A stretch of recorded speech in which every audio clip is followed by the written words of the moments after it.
Hello everyone, my name is Shreya Manoj and I am an MSc Counselling student at Bangor University. What I would like to do for the next 15 to 20 minutes is to take you through a piece of research that asks a deceptively simple question. Why is it that some people never make it through the door of couples counseling? And more importantly, what happens to those whose cultural and sexual identities make that door feel even harder to open? I welcome you to listen to my dissertation presentation, Through the Door, Staying in the Room, Barriers to Couples Counseling for Culturally Diverse LGBTQ+ individuals. Does couples therapy matter? In 2023, over 103,000 relationships ended in divorces and civil partnership dissolutions in the UK. We know couples therapy works. Rathgeber and colleagues in 2018 found it reduces distress and promotes satisfaction. Yet couples wait an average of 2.5 years before seeking help. 2.5 years. Let that sink in. Think about what happens to a relationship in that time. Now that we know what the research says, let's look at who's being left out.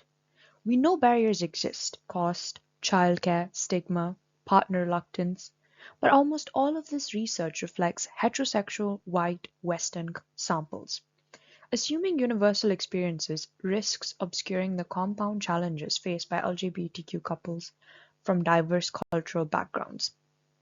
Before I continue, can anyone quickly name or think of an additional barrier a client from a cultural or sexual minority might face even before contacting a therapist? What does the theory tell us so far? Two frameworks anchor this study. Minority stress theory by Mayer 2003 tells us that chronic stigma and discrimination shape how marginalized people navigate spaces like therapy. But it has been criticized for focusing on the individual, when couples counseling is by definition a two-person experience. That limitation matters here. The second is intersectionality theory by Crenshaw 1998. This reminds us that cultural and sexual identities do not sit separately, they interact.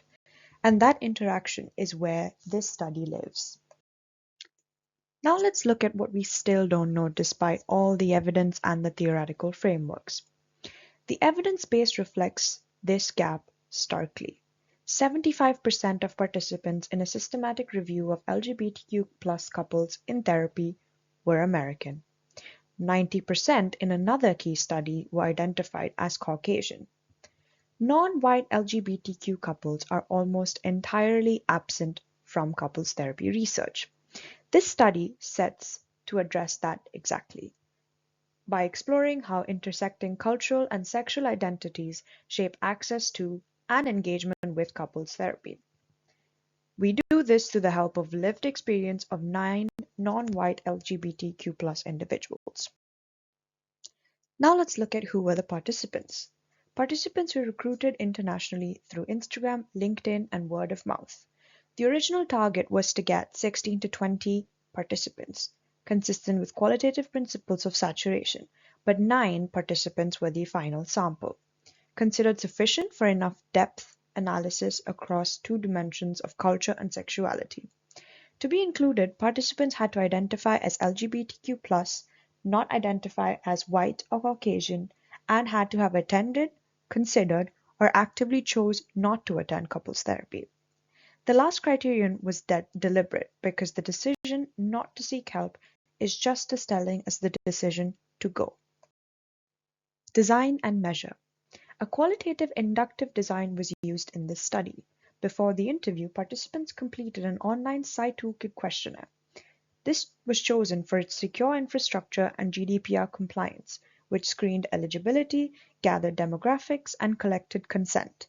The primary data came from semi-structured interviews via Microsoft Teams using 12 open-ended questions with flexibility to go deeper. Each interview was expected to last about 40 to 60 minutes. Procedure. Recruitment worked through social media adverts linking to the questionnaire.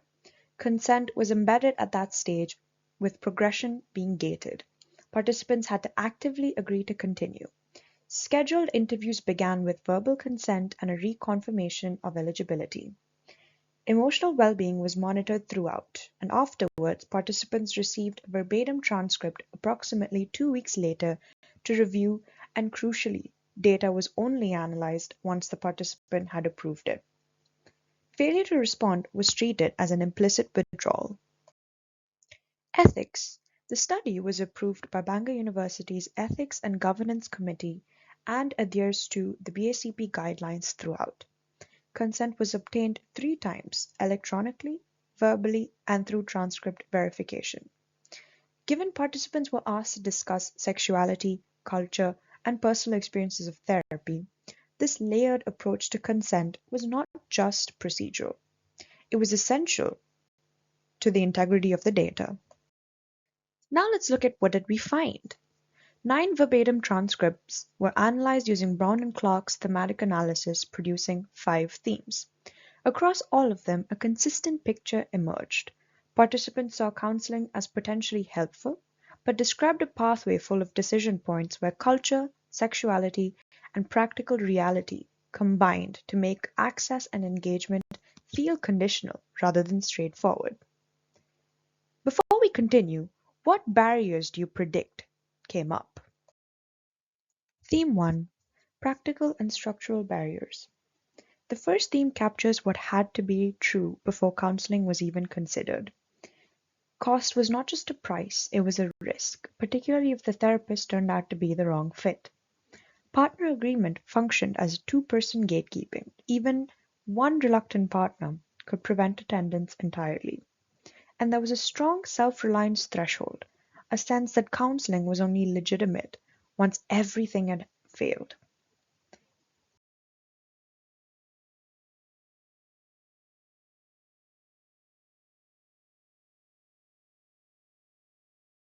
Theme 2: Therapist-specific barriers.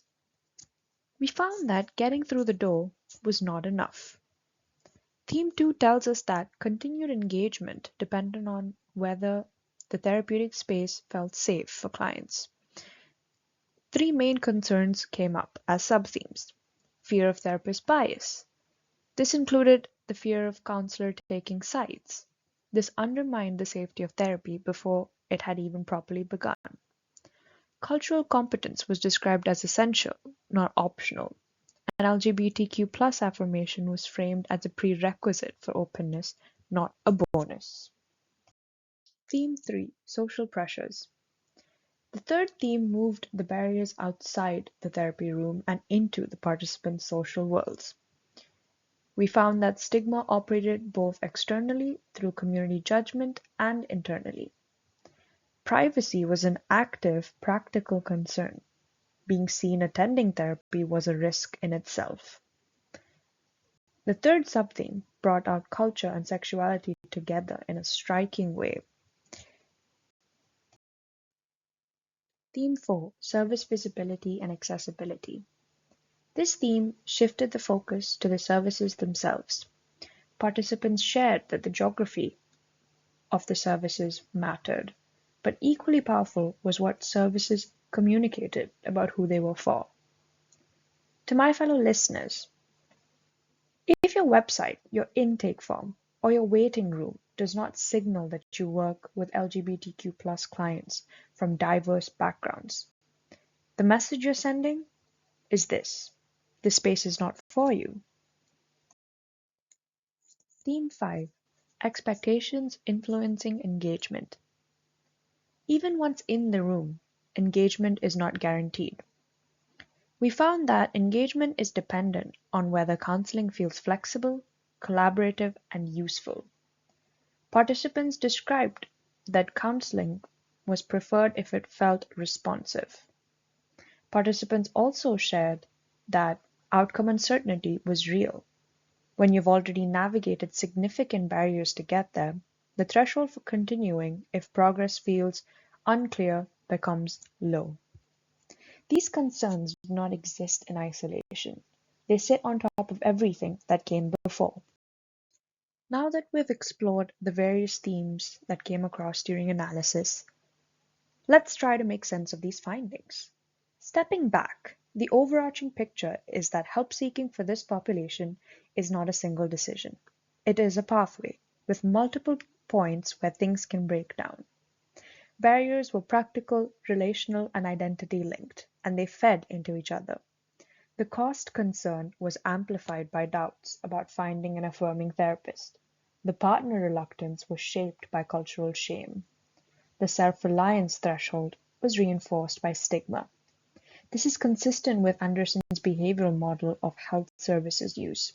Access and utilization are shaped by intersecting enablers and barriers, not individual willpower. The findings also directly speak to a theoretical gap. Minority stress theory focuses on the individual, but this study shows that those processes are negotiated between partners. Anticipated judgment might be held more strongly by one person. Concealment strategies might be more available depending on whose family is nearby. Cultural expectations around privacy differ between partners. Frost and colleagues identified couples-level minority stress in 2017.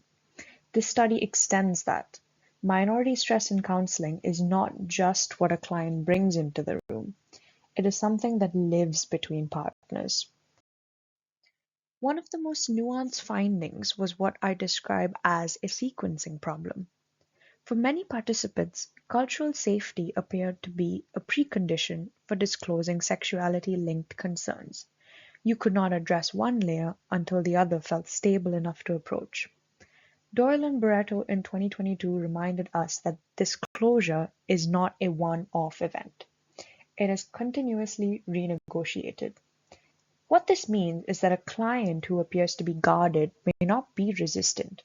They may simply be waiting to see whether the space is safe enough to explore further. This connects to one of the study's clearest practice contributions, the role of service visibility cues. Websites, intake processes, therapist biographies, all of these communicate who a service is designed for, often before any human contact is made. Fish and colleagues in 2022 make the point that this shifts conversations from individual motivation to service design. Caron and colleagues also found that where clients have already done significant work to locate a safe service, their trust is fragile. Even a single misstep can lead to disengagement. Therefore, inclusion, in other words, has to begin before the session. It's dependent on what cues are visible to the client before they attend therapy. Now let's move on to the practical implications. First, normalizing earlier help seeking. We do this by reframing counseling as relationship support rather than crisis repair, using culturally resonant language. Second, making inclusivity available before first contact. Affirming statements, culturally inclusive imagery, transparent intake processes, just to name a few. And third, safety-forward contracting. Early sessions can be focused on shared goals, with research from Kula and colleagues' concept of active therapeutic scaffolding, a step-by-step approach to disclosure where we invite clients to set the pace, validating that concealment can be a protective strategy, not a barrier to overcome. Now let's look at what this study can't tell us and what future directions can be paved from this study. Briefly on the limitations. The online recruitment may overrepresent those who are already willing to reflect on therapy. Only participant perspectives were captured, so future research can focus on using dyadic designs which would add partner views as well. Cultural identity was understood broadly, and future work could explore specific factors like collectivism or migration status. One finding to highlight is that most participants were in a heterosexual presenting relationship, and for many, culture felt louder than sexuality as a barrier. This could suggest that LGBTQ+ barriers may vary significantly by relationship visibility. This is also a future direction that research could pursue. And finally, what does this study mean for your practice?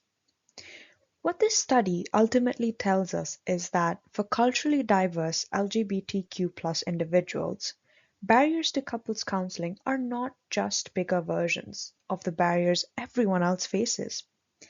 They're qualitatively different, compounded, layered, and shaped by the interaction of culture and sexuality in ways the existing literature has not yet fully addressed. So I want to invite to take 3 things with you today as you leave this presentation. Inclusion starts before the first session. So focus on your visibility signals and who they're meant for. Engagement is a two-key process. Both partners need to feel safe enough to attend. And finally, never assume which identity feels most salient. We invite you to ask, listen, and follow the client's lead. Thank you so much for listening to this presentation. The references for this presentation can be found on the next following slide.